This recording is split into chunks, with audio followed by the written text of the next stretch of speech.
안녕하십니까, 김한입니다. 이번 시간에는 서울교육대학교의 교육의 목적, 또 목표, 또 면접 평가 방법에 대해서 이야기해 보겠습니다. 우선 서울교육대학교는 교육대학교로 가면 초등교원을 양성하는 것이 목적이라는 건 누구나 다 알고 있겠죠. 하지만 어디에 초점을 두고 초등교사를 양성하는지에 대해서 우리 한번 살펴보겠습니다. 우선 교육의 목적을 보면요, 대한민국의 교육 이념 아래 국가와 사회 발전에 헌신할 수 있는 교육자로서의 인격과 자질을 지닌 유능한 초등교사를 양성하는 것이 목적이다라고 되어 있죠. 자, 교사로서의 인격과 자질. 자, 여러분들 면접 공부를 하면서 교사라고 한다면 어떤 인격을 갖춰야 되고 어떤 자질을 갖춰야 되는지 공부해봤죠. 자, 이런 부분에 대해서도 여러분들이 반드시 좀 유념해서 거기에 맞는 답변을 하면 좋은 답변이 될 수 있을 거라고 생각하고요. 자, 그다음에 이제 교육의 목표라고 하는 것은요, 여기에 이제 여러 가지가 나와 있는데 이 중에서 여러분들이 퍼즐을 하고 한번 읽어보시든지 아니면 서울교육대학교 홈페이지에 들어가서 확인을 해보시는 것도 하나의 방법이 될 텐데요. 핵심적인 부분만 제가 체크를 해놓은 거를 보면은요, 국가사회 사랑하고 고래 행복과 번영이라는 단어. 자, 여러분들이 교사가 됐을 때 학생들과 함께 행복한 교실을 만들어 가야 되겠죠. 거기에 핵심을 줄 수도 있고요.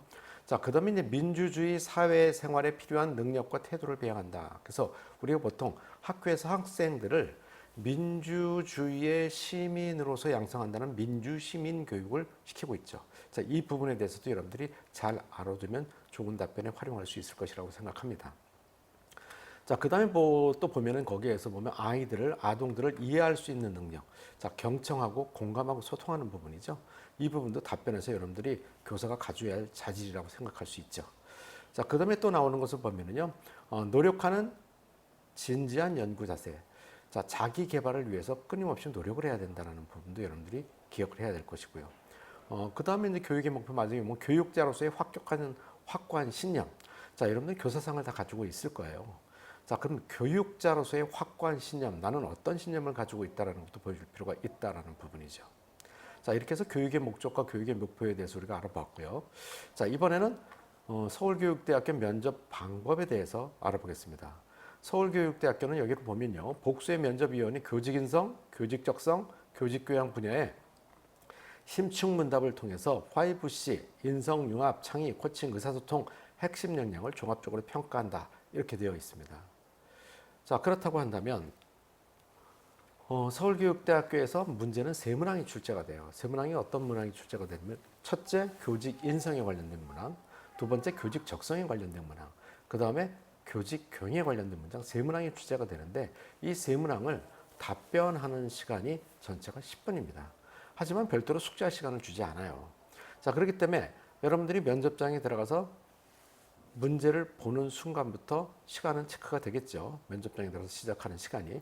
자, 그 과정에서 여러분들이 1번 문제를 숙지하고 답변하고 2번 문제 숙지하고 답변하고 또 3번 문제 숙지하고 답변하는데 그게 순차적으로 교직인성, 교직적성, 교직교양 일반적으로 그렇게 나와 있습니다. 자, 그러면 여러분들이 한번 잘 생각을 해보세요. 세 문항을 10분 안에 읽고 숙지하고 답변하는 것까지 시간 배정을 어떻게 해야 할까? 잘 생각해 보셔야 되겠죠.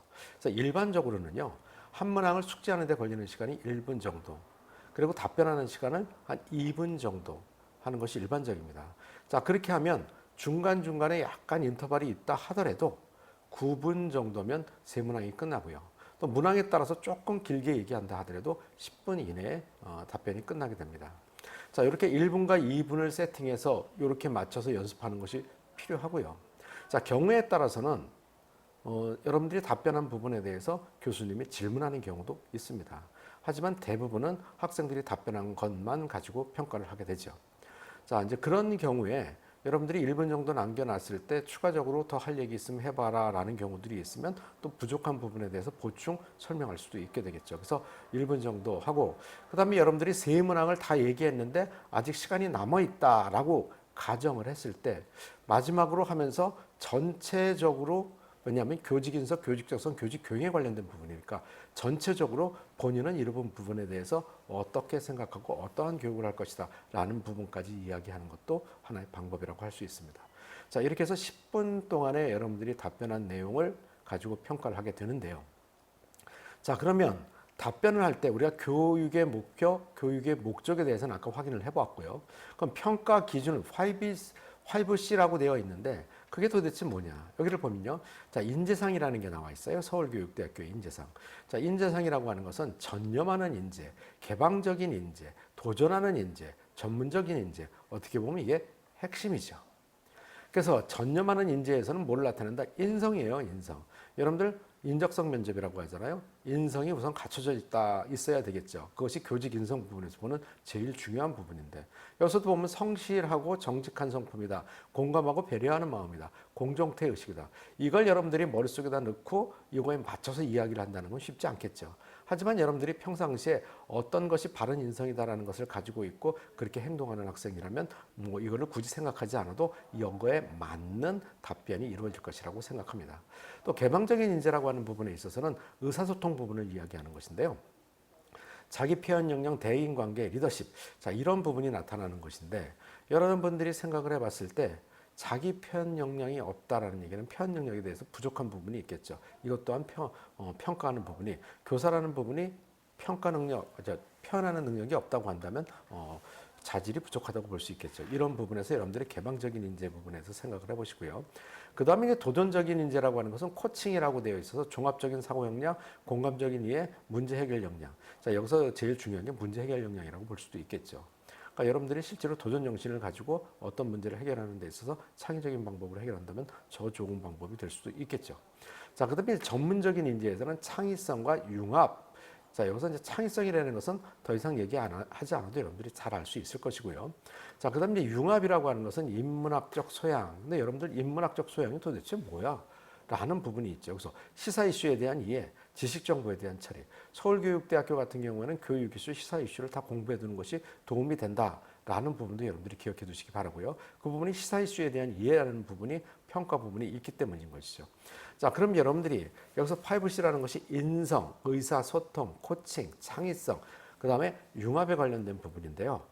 한번 여러분들이 이걸 확인하고 머릿속에 인지할 필요는 있겠지만 답변을 할 때 이 나머지 5C에 대한 걸 다 적용해서 이야기한다는 건 쉽지 않습니다. 그렇기 때문에 여기에 있는 여러분들의 인재상을 여러분들이 스스로 숙지하고 그거에 맞는 답변을 하면 5C 안에 들어가는 답변을 할 수 있다라고 생각하시면 되겠죠. 아무쪼록 서울교육대학교 면접이 상당히 어렵습니다. 자, 그렇기 때문에 여러분들이 숙제할 시간을 주지 않는다는 부분에 있어서 그렇고요. 그래서 여러분들이 서울교육대학교 기출문제를 많이 보시고 그거에 맞게끔 또 여러분들이 답변을 해보고 또 그 답변을 여러분들이 내가 이 부분에서 5C 안에 들어갔는지라는 부분도 한번 확인해 보시고 그 다음에 예상 문제나 또 이런 걸 통해 갖고 연습을 충분히 하신다면 좋은 결과 있을 것이라고 생각합니다. 자, 그 부분에 있어서 면접책 있죠. 교대, 사대 면접. 자, 이 부분을 있는 내용들을 활용하고 인용하는 것도 하나의 방법이 될 수 있습니다. 마지막으로 교대 면접 기망 컨설팅 파이널 특강 안내입니다. 자, 파이널 특강은 인터넷 강의와 현장 강의로 나눠져 있고요. 인터넷 강의 같은 경우에는 면접에 대한 종합적인 내용과 거기에 더불어서 2023학년도 교육대학교 모든 기출문제 분석에 대한 내용이 수록되어 있습니다. 이 기출문제 같은 경우에는요, 각 문항별로 출제 의도와 방향성뿐만 아니라 합격한 학생의 답변, 자, 이 답변을 통한 피드백까지 내용까지도 수록되어 있습니다. 자, 다음요. 현장 강의인데요. 현장 강의 같은 경우에는 수능이 끝난 다음 날 11월 11일부터 저희가 수업을 진행합니다.